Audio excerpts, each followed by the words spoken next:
சமையலறையில் நான் உப்பா சர்க்கரையா? நீ படிக்கும் அறையில் நான் கண்களா புத்தகமா? உன் சமையலறையில் நான் உப்பா சர்க்கரையா? நீ படிக்கும் அறையில் நான் கண்களா புத்தகமா? நீ விரல்கள் என்றால் நான் நகமா மோதிரமா? நீதழ்கள் என்றால் நான் முத்தமா புன்னகையா? நீ அழகு என்றால் நான் கவியா ஓவியனா?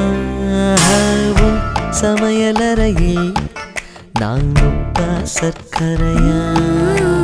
நீ படிக்கும் அறையில் நான் கண்களா புத்தகமா?